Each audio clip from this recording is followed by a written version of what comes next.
Hello everyone, my name is Riley Rucker. I am the host of Middle School Career Readiness YouTube channel, what is soon to be Texas Youth Career Readiness.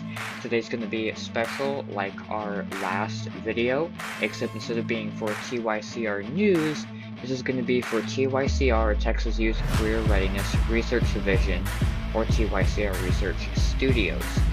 This video is going to be about Trooper David Rucker and the ultimate sacrifice he gave. So without further ado, let's get right into it.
Welcome to another episode. Today is with TYCR Research Studios. Today we'll be sharing the story of Texas DPS Trooper 2 David Rucker, who, if you didn't already guess, yes, is related to me. He was my great uncle. So we're going to talk about his service before the incident.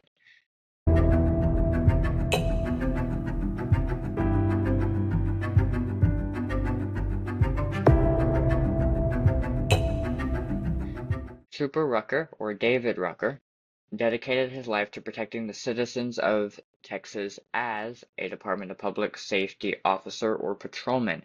He began his law enforcement career when he joined Texas DPS and was appointed as patrolman in 1973. That same year, his dedication and skills were recognized when he was promoted to patrolman 2.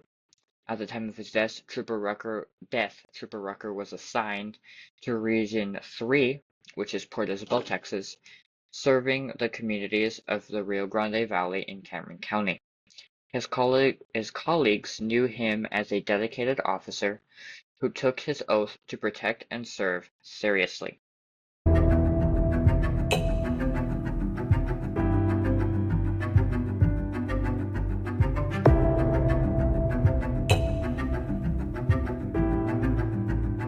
Moving on to the incident, on September 29, 1981, Texas Department of Public Safety Trooper 2, David Rucker, was patrolling a stretch of highway a few miles north of Brownsville, Texas, in the Rio Grande Valley, or South Texas region.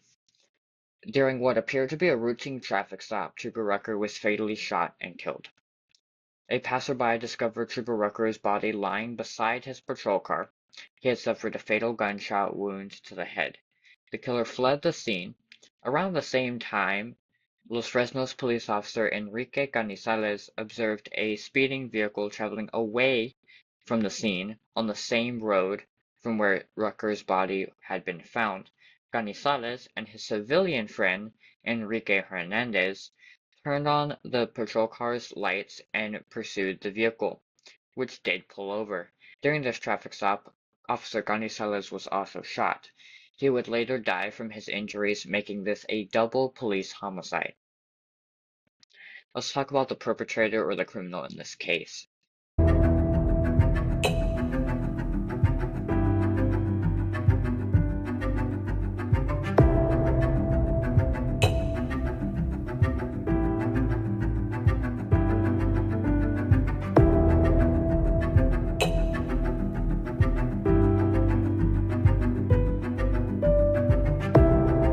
Following the shootings, authorities launched a massive manhunt for the suspect. Based on the identification of Officer Carrisalez and his civilian passenger and other evidence, Leonel Herrera was arrested and charged with both murders. The prosecution built their case around eyewitnesses' testimonies and circumstantial evidence linking Herrera to the murders. However, years later, new information emerged suggesting that Herrera's brother, Raul Herrera, might have been the actual perpetrator. According to an affidavit from Hector J. Vidal, a former state district judge who represented Raul Herrera Sr. on an unrelated attempted murder charge shortly after Leonel's trial, Raul allegedly confessed he, not Leonel, had killed both Officer Rucker and Carrizales.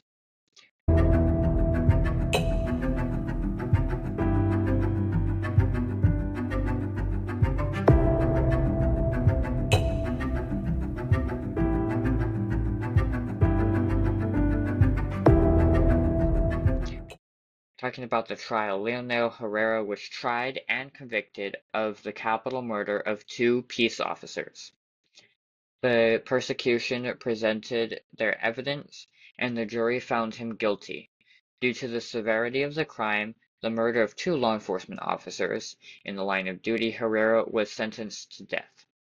The case seemed closed, but years later, while on death row, Herrera maintained his plea of actual innocence.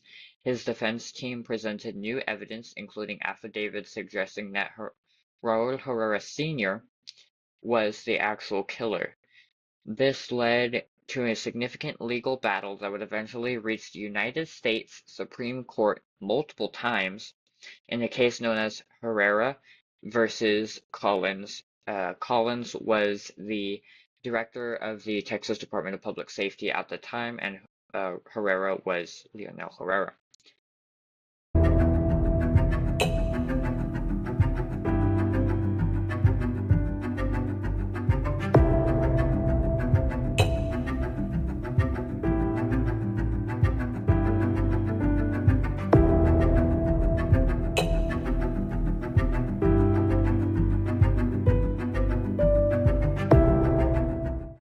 Now, the final review of this case, Trooper Rucker's death highlights the dangers that law enforcement officers face daily. His sacrifice reminds us the ultimate price that some officers pay while serving their communities. In 1997, a memorial was placed on the site of Trooper Rucker's death, and a street was named after him in his honor in Isla Blanca. His name is also written on the Texas Department of Public Safety Memorial, which honors all DPS officers who have fallen in the line of duty since the agency's inception. In 2012, a Texas DPS Tactical Marine Unit Border Patrol boat was renamed after Trooper Rucker, honoring his service and sacrifice to the state of Texas. Additionally, in Brownsville, there was a detention center named after both Trooper Rucker and Officer Carrisalez, commemorating the 2 officers who lost their lives on that tragic day in 1981. This detention center is in Brownsville, Texas, and is named the Rucker Carrisalez Detention Center. More recently, in 2025, a memorial highway in Highway 4 was dedicated to Trooper Rucker, ensuring his name and legacy would continue to be remembered by all who travel that route. There is a little bit of legal controversy surrounding the case of Leonel Herrera and the murders of both Carrizales and Rucker. The legal controversy surrounding the killer raises important questions about our justice system and the balance between fatality in criminal proceedings and the importance to ensure that innocent people are not wrongfully executed. Regardless of the legal questions, what remains undisputed is that Trooper Rucker gave his life while serving the people of Texas. Today, remember Trooper Rucker not only for how he died, but how he lived. With dedication, courage, and commitment to public service, his legacy continues to inspire the men and women who follow in his footsteps.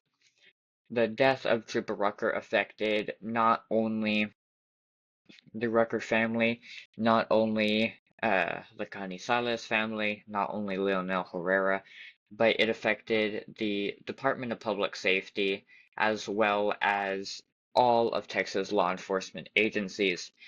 After Rucker's death, law enforcement agencies across Texas, including the Texas Department of Public Safety, implemented new officer safety laws surrounding traffic stops, and in 2020, DPS did that again, analyzing lots of cases where troopers were killed in the line of duty. One of these cases was the case of Trooper Rucker and Officer Carrisalez of the Los Fresnos Police Department. Additionally, his death did elevate the amount of pressure that was put on border area policing. Today there are many memorials to him, and his legacy continues to inspire the men and women who follow in his footsteps, patrolling the highways and keeping Texas safe. This has been TYCR Research Studios, also known as Texas Youth Career Readiness Research Studios. We are dedicated to honoring the memory of those who made the ultimate sacrifice and educating the next generation of public safety professionals and giving the true story behind all of these events that happened within Texas history and throughout the United States. If you'd like to view the full research paper that I published on the event, the link to that will be in the description. We are making a complete transition from middle school career readiness to Texas Youth Career Readiness on August 4th. So after that date, you will no longer see middle school career readiness on our YouTube channel. You will see Texas Youth Career Readiness. We do have a website that will be in the works. This video will be published on that website, as well as the Texas Youth Career Readiness Research Studios YouTube channel, and the full research paper that has 11 pages of the details of this case will be posted on that website as well in the description of this video if you would like to know more about Trooper Rucker and the ultimate sacrifice he made. If you would like to support us in getting supplies and equipment for our transition from MSCR to TYCR, make sure to go check out our Cash App link that will be in the description. Additionally, make sure to go check out TYCR. They make a very high quality trauma shear, as well as some other products. Link to that will be in the description. Make sure to go check out our partners and affiliates over at Refuge Medical. I just had the privilege of tuning in to one of their virtual workshops, which is a training for their Essential Responders course. Now what this does is it teaches you the SMARCH-E algorithm, starting with scene safety, massive bleeding, respiratory, circulation, head and hypothermia, as well as E, which stands for everything else. And the E is also evaluate, evacuate, and elevate. So you evaluate your patient, perform the care you need to, evacuate your patient from the area in which they got injured, and then elevate them to a higher level of care. Now, once again, make sure to go check out that affiliate link down in the description.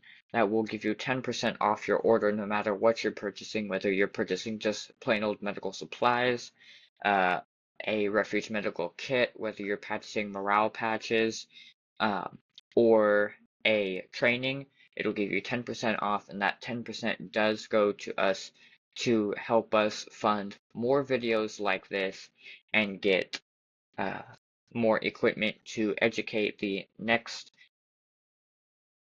generation of public safety professionals, one interview, one video, one tour at a time. Once again, I'm Riley Rucker, and this was TYCR Research Studios about Trooper 2nd Class David Rucker of the Texas Department of Public Safety and the ultimate sacrifice that he gave. Thank you, stay safe, and have a great day.